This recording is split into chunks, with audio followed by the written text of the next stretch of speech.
Welcome to Imperfect Momming. Our children are constantly looking to us for examples. The term role model doesn't quite cut it here. We are shaping their worldview with every move we make. You see, it's not in the lectures we give or moments where we are actively attempting to teach them. It's in the micro movements we make, the unconscious ways in which we navigate life. We are constantly teaching our children how to show up for themselves, their friends, their future partners, and even their future children. So what can we do to ensure we are raising thoughtful, compassionate, self-aware human beings? We have to become them ourselves. No one is perfect, but we can still all be better, and it starts with self-healing. Let's get to it.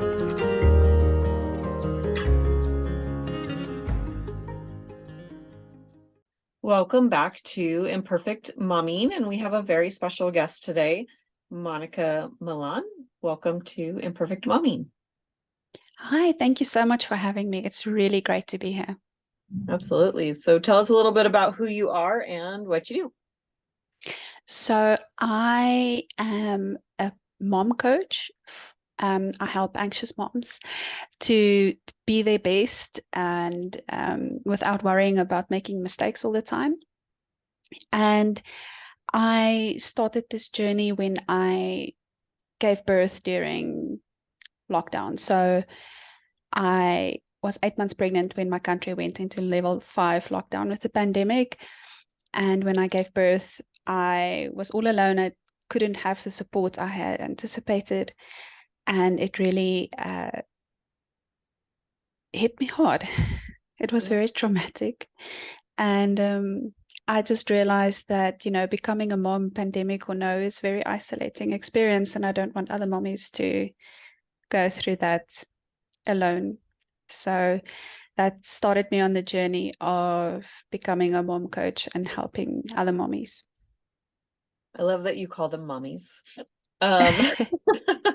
Because that's what they call us when they first start out. Most of the time anyway. My son was in 3rd grade, and I think he started he was ending 2nd grade, and then he did 3rd grade mostly virtual, a little bit of hybrid, and then 4th grade they went back to school. So my son was a little bit older, so I didn't have the same type of anxiety that a lot of moms, I imagine, inside the pandemic had. I mean, you're in lockdown, you're pregnant, hospitals are full of people who are on respirators and dying, and you're giving birth with a mask on, and Yeah. everybody's wearing masks. You can't see the expression on doctors' faces, you can't or nurses' faces, which can be very reassuring. So there's a lot of things that could produce anxiety in that situation, for sure. Yeah, and it was scary because I had to go for a C-section. My son was lying breech. So it was also, major invasive surgery, which I was very scared to do. And my husband was only allowed to be with me for 2 hours. Then he had to leave. And I couldn't have any visitors, like no doula, nothing like that. And it was, like you say, not at all the birthing experience I had imagined for the 9 months leading up or the 8 months leading up to it. So, yeah, it was traumatic. Absolutely. And then, and like you said, being a mom is isolating in and of itself. And, the reality that that is coming up in my awareness at this point is that a lot of moms are afraid to ask for help, emotional help, because they're afraid of either being committed or having their kids taken away from them, which essentially it is the same thing one way or another, whether the kids are removed or they're removed. That's a huge fear.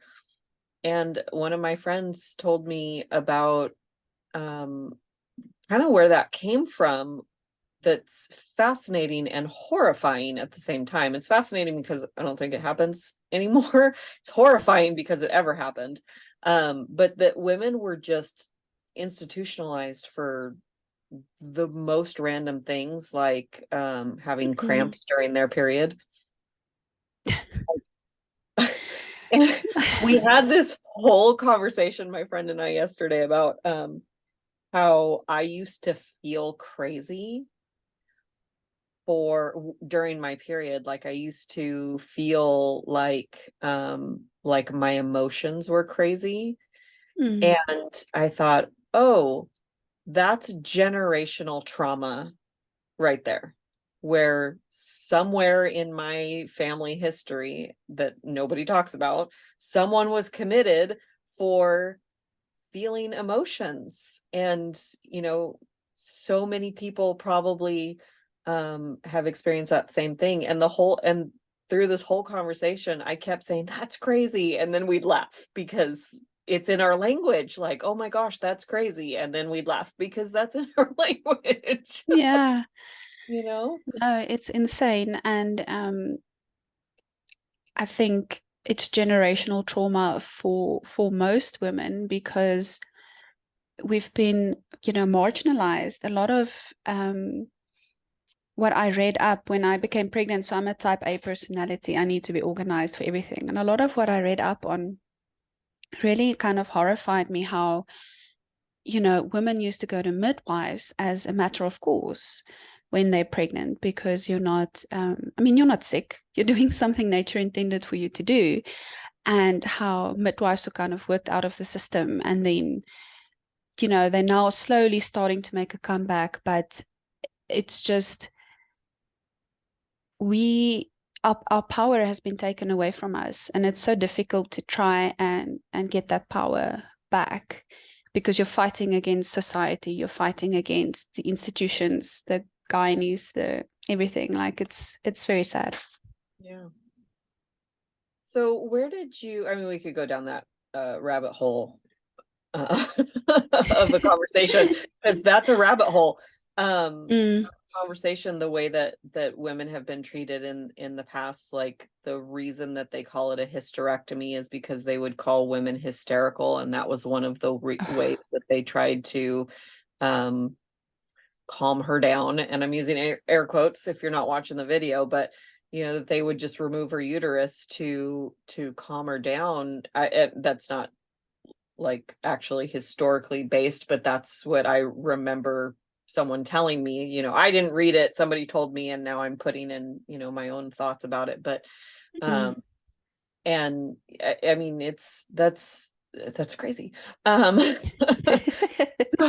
so where did you find your support while you were going through it before you became a coach? Because I would imagine that you were feeling isolated, you got support, and then you decided to support others. So I actually suffered from anxiety and depression. I've been suffering with that from like most of my adult life. And it took me about 3 months in like after giving birth to identify that what I was experiencing was anxiety, because anxiety can be so sneaky. It can really sneak up on you. And obviously, I'm sure sleep deprivation had something to do with it. And and I mean, it was like 2 o'clock in the morning, and I was on the couch with my baby on my chest, and he was crying, and I had tried everything I could do, and he was still crying, and then I just burst into tears, and it was just there. Both of us were sitting, bawling our eyes out at 2 o'clock in the morning, and that's when it dawned on me, like what I'm going through is anxiety, and so it was really difficult to get support, at least in-person support during that time. I had my sister-in-law was very good telephonic support in the sense that she could really empathize with me and validate my emotions, which I think is so important because, as you say, often we're just told we're crazy or imagining whatever we're going through. But mostly I was by myself. And once I had identified the root cause of anxiety, I could kind of pull from my experiences in the past of coping with anxiety, and I could utilize all of those skills and tools to pull myself out of this hole I found myself in. There were also a couple of Facebook groups which for mommies, which really helped me, because once again, it really helped to have a community. So even though it wasn't necessarily personalized help, just in general, knowing that you're not alone helped a lot.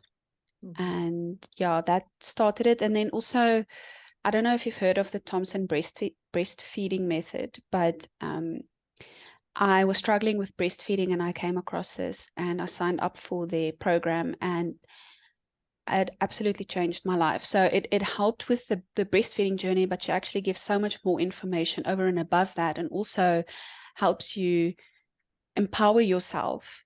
And I think all of that kind of just, all of it together culminated in giving me the confidence to be the mother I am today, and to be in a position where I want to help other mommies.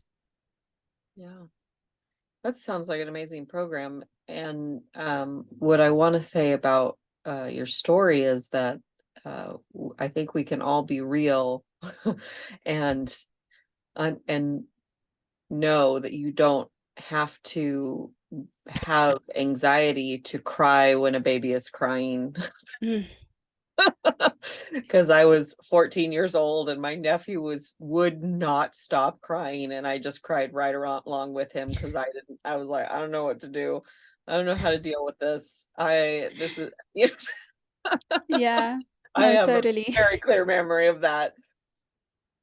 And it's funny because now, he's in the military, and I think he's living in Japan with his wife, and it's just a totally, like, it's surreal to think about that little baby just bringing me to my knees. Like, I Yeah, do not know what to do, but that, like, you just feel so helpless. And I'm not discounting that you had anxiety by any means, but you just feel so helpless when they won't stop crying.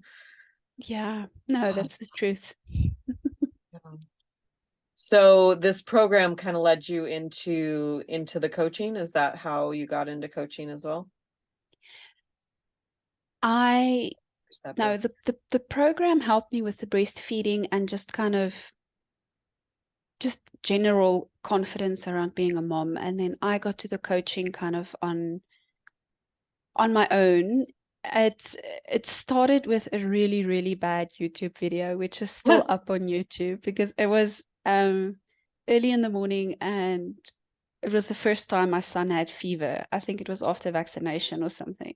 I was like, no one prepared me for this. Like, what is up with that? Like, and I just shot this video and I was in my pajamas and I had like circles under my eyes, and I was like, what is up with this? We need to support each other more as moms, like be real with each other.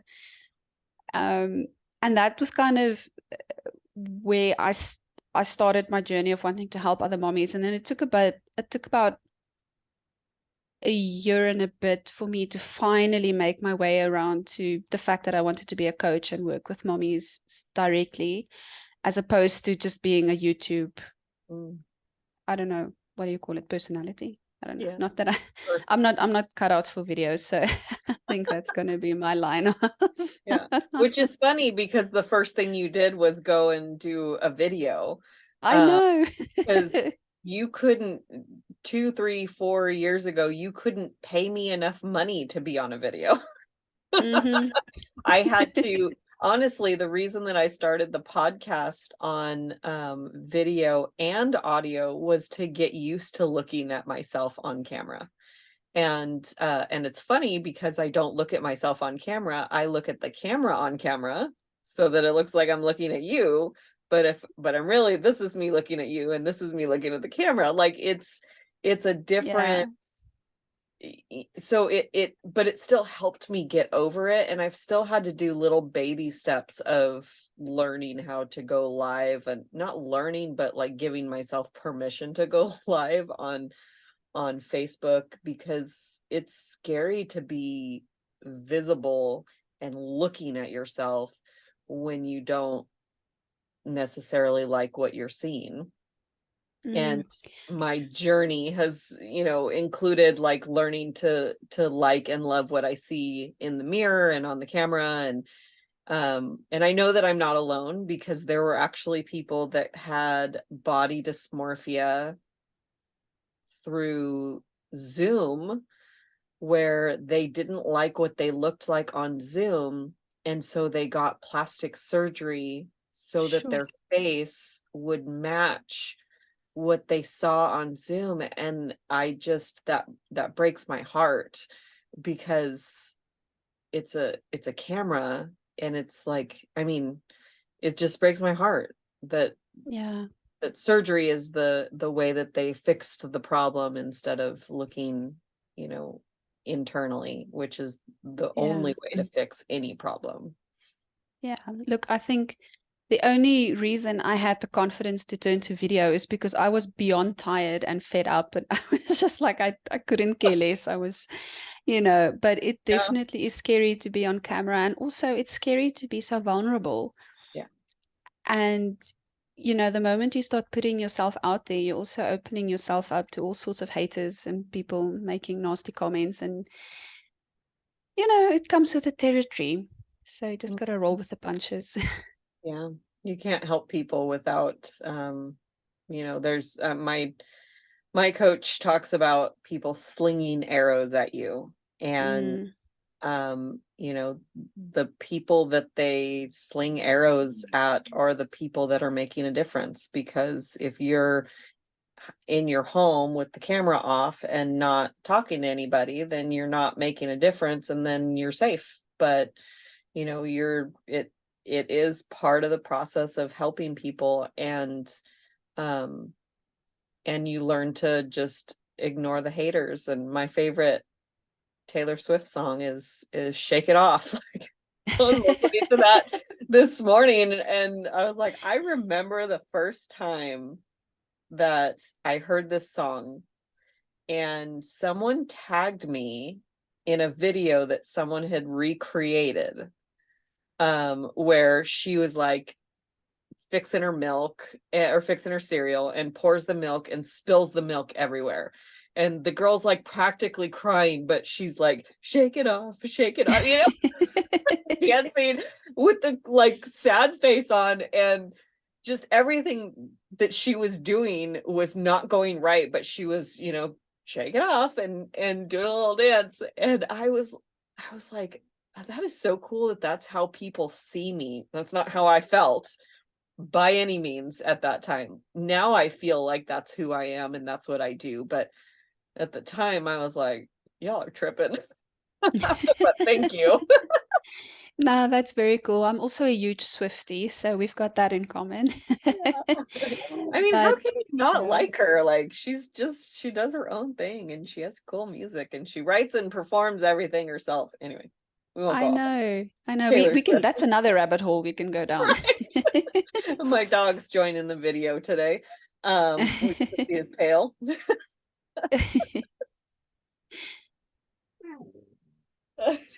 And now they're talking to each other. We have two dogs, a white one and a black Oh, one, and they're opposite in every way. And now they're talking. The white one is a talker because she's a husky. oh, that's And cute. she's trying to antagonize the black one. And they're off. Anyway, oh, here she is. Hi, Audi girl. So their names are Indy and Audi. And she likes to be outside, and I just realized why she's bugging me, because it's almost her walking time. So there's her whitetail. Oh, Anyway. okay.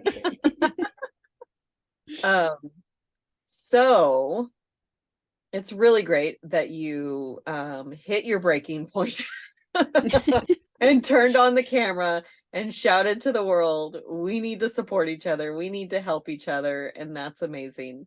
And it's true, we absolutely need to be supporters of one another in as much as we can.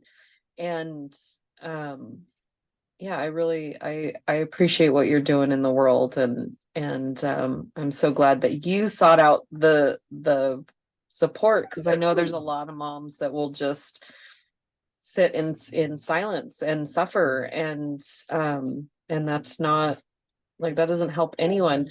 I know I keep talking, but I have to say one more thing. Like, I started a weight loss journey with a direct sales type company, health and nutrition company, and I spoke with they have coaches in their business, and I talked to my coach's coach, right? And she said, what a legacy of health that you're leaving for your son. And I thought, well, we're always leaving a legacy, no matter what we're doing. Everything that we do is leaving a legacy for our children. Every single thing that we do is leaving a legacy for our children. And so, what type of legacy do you want to leave? Do you want to leave one where you stay stuck in your problems, or do you want to leave one where you ask for help?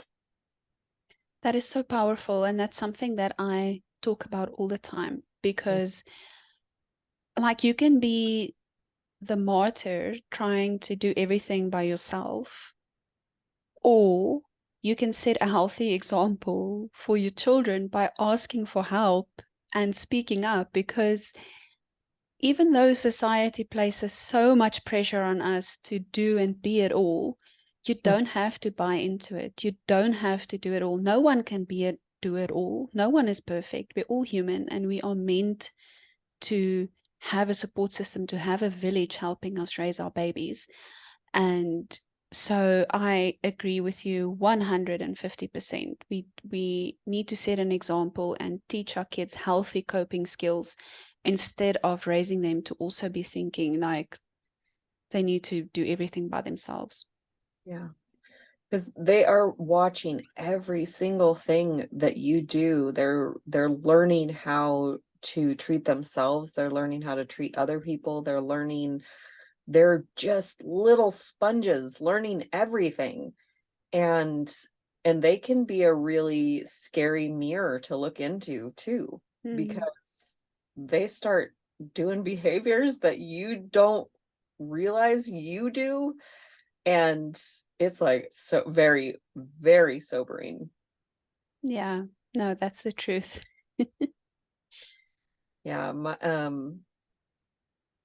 I was talking to my son yesterday because he's 11, and he's at an age where he's, not he's in the bargaining stage. Maybe every stage is bargaining in some way, shape, or form.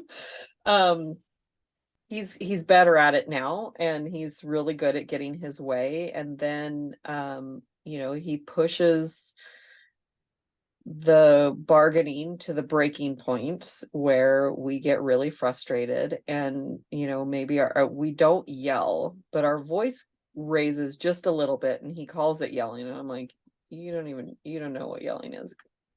You really, like, I can count the number of times I've yelled on one hand, like yelled. Yeah, But I have my voice has gotten more stern and loud, a little louder.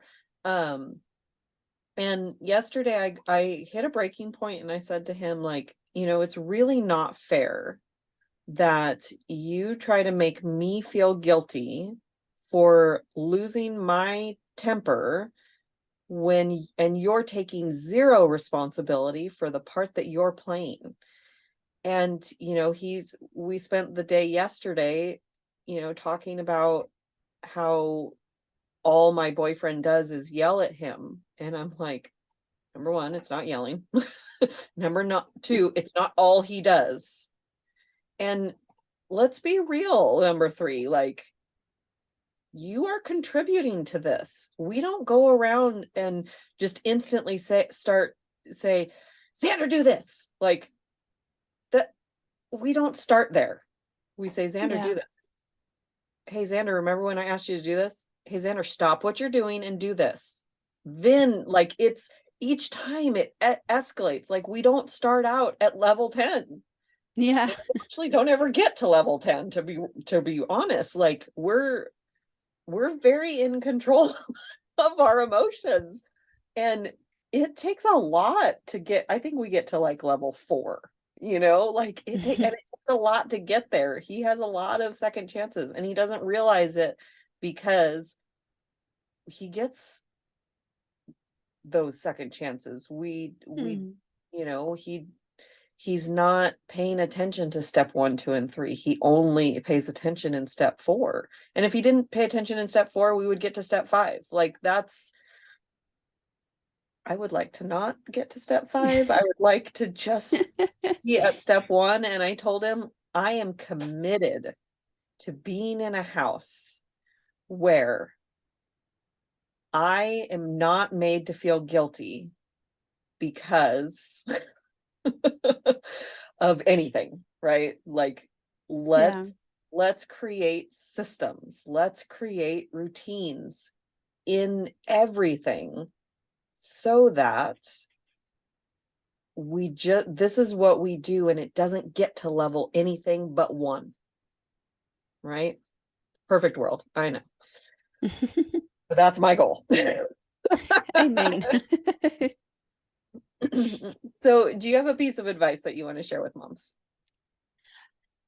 My piece of advice would be to not only ask for help, but to also accept the help, Mm, because you often want to micromanage or make sure people are doing it your way or the way you would do it, but then you may as well not have asked for help, and you're going to irritate people and they're going to end up not wanting to help you in the future. So ask for help and then let them help in their way. yeah, because done is better than perfect and not done. Yes. Yes.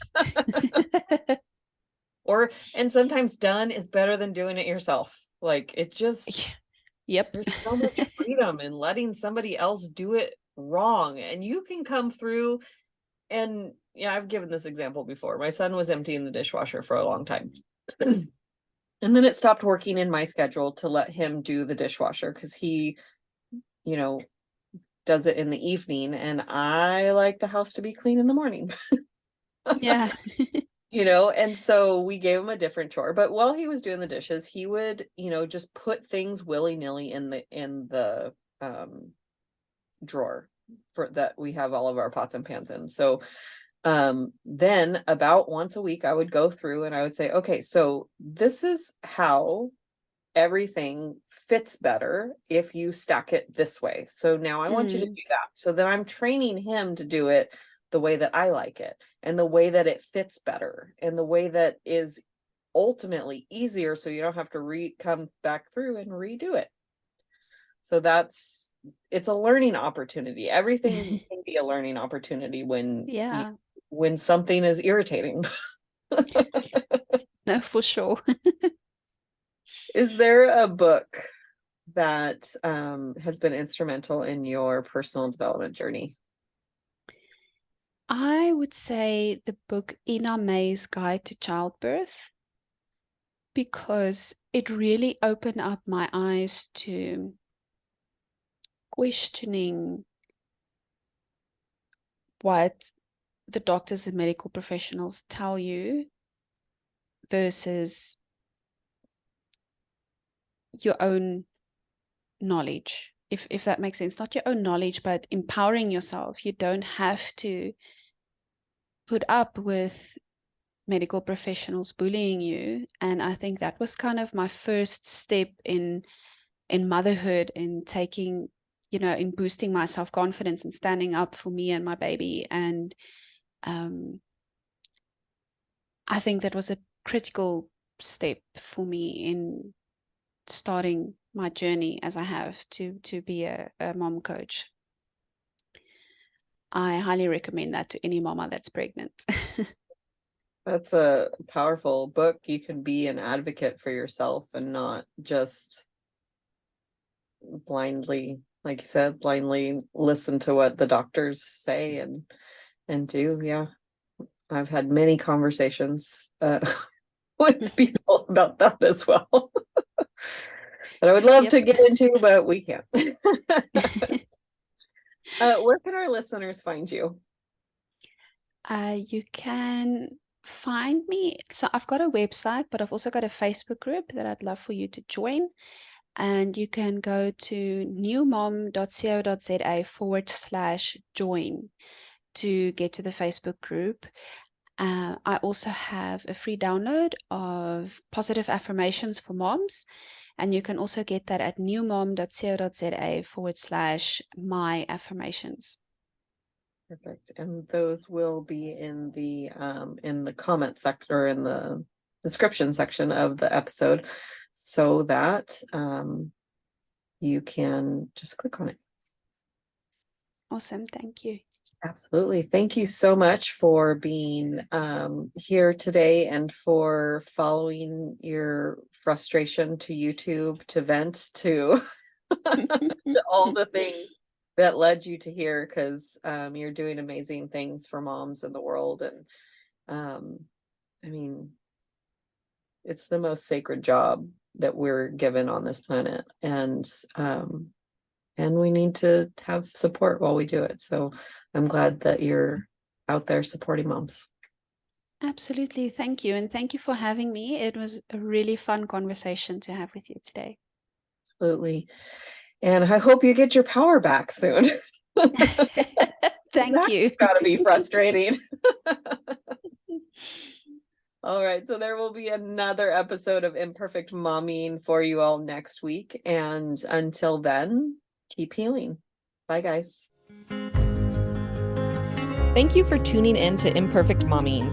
It's time for us to step up and realize that our power is not in trying to shape our children.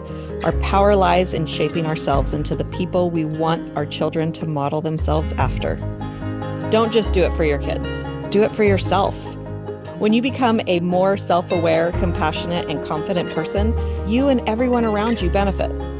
For more information about me and my work, visit AliciaLyons.com. That's ALYSIALYONS.com. See you next time.